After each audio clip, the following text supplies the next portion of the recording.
The new Blue Bloods spin-off will feature Donnie Wahlberg, as its central character, but there are several ways to include the rest of the Reagan family. Blue Bloods' Reagan family was the backbone of the popular cop-a-family drama for 14 years. The series was unique among procedurals because of its focus on the relationship between each member of a three-generation family of cops. Each episode featured a family dinner scene where everyone did their best to put their problems aside and connect with each other. Blue Bloods was still popular during its final season despite CBS' decision to cancel the long-running series. Although there was a massive fan-led protest to save Blue Bloods, the network declined to do so, citing high costs and the procedural's age as reasons to end it. However, CBS also promised to develop a Blue Bloods spin-off, which was undoubtedly meant to soften the blow of losing the original series. Frank could have a working relationship with the Boston Commissioner of Police. This would be the most logical way to include Tom Selleck's character in the new series. Part of Blue Bloods' premise rested on Frank's, Tom Selleck, dual role as the NYPD Commissioner of Police employing several of his children and as their loving father. These roles often conflicted, and Frank had to deal with his children's anger when he had to put NYPD protocol above his personal relationship with his sons. Since Danny is moving to Boston, this storyline can't continue. However, it's logical for Frank to have a working relationship with the Boston Commissioner of Police since his family is as prominent in Boston as Frank's is in New York. This use of Frank wouldn't be as satisfying as seeing him in his office arguing with his staff or trying to explain himself at the Reagan family dinner in Blue Bloods. However, it would be a way to keep him in the new series without shoehorning him in. Frank's calls with the Boston Commissioner of Police could be similar to Jubal's, Jeremy Sisto, calls in some of the FBI spin-offs, short and meant to help guide an investigation in the right direction. In some situations, Danny might resent Frank's interference in his cases from afar, which could add to the drama. Additionally, some episodes could have a more extensive visit from Frank in which he and Danny have father-son time. New York and Boston joint cases could occasionally be combined with family time. This is a natural way to create crossover stories. While Blue Bloods is over, there is no reason Jamie or Joe Hill couldn't occasionally work with Danny in a story that spans multiple cities. This idea might be more challenging now that the original procedural is finished, as it can't be a full crossover between Blue Bloods and Boston Blue.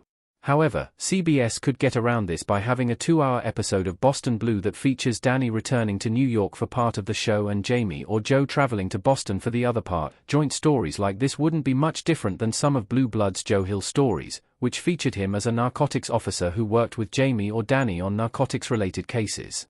Of course, there would need to be a logical reason for the story to require visits to both cities. However, if the writers could find a way to do it, special episodes along these lines would offer the type of ensemble stories that made Blue Bloods popular. Other Reagan family members can visit Danny in Boston. It wouldn't make sense for Danny to be cut off from the other Reagans. Danny is close with the other Reagans, so it would be strange and off-putting if he didn't maintain his relationships with them now that he's moved to Boston. Additionally, the Blue Bloods series finale included the news that Eddie was pregnant and was expecting her baby in June. Thus, Danny should stay in touch with Eddie and Jamie and be ready to visit New York when his new niece or nephew is born. While Jamie and Eddie might not be able to travel to Boston because they have a newborn, several other characters can and should make the trip occasionally. Danny's kids don't need an excuse to visit their father, so they could visit whenever the storyline allows. Additionally, Erin and Jack Boyle should visit occasionally to keep the relationship alive. If family members visit, they could have a small family dinner in Boston to keep up the tradition begun in Blue Bloods. Why it's important for the other Reagans to return in Boston Blue. If they don't, it won't reflect the original show's values. The Reagans sit around a small table on Blue Bloods season 13. Technically, Boston Blue could continue Blue Blood's legacy without involving the other members of the Reagan family. According to the description, Danny's new partner comes from a prominent Boston cop family.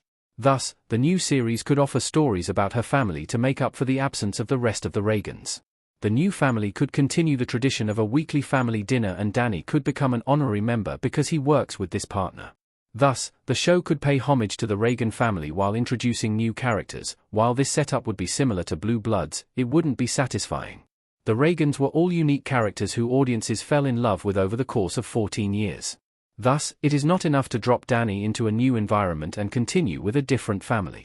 Instead, Boston Blue should honor its roots by including other Reagans on a regular basis.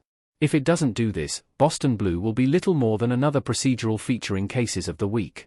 While many procedurals are high quality, Blue Blood's audience didn't tune in primarily for the cases of the week.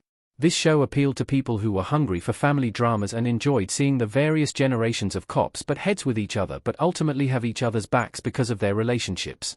Thus, if the other Reagans are eliminated from the new series, it will not maintain audience interest in the way that it is expected to do.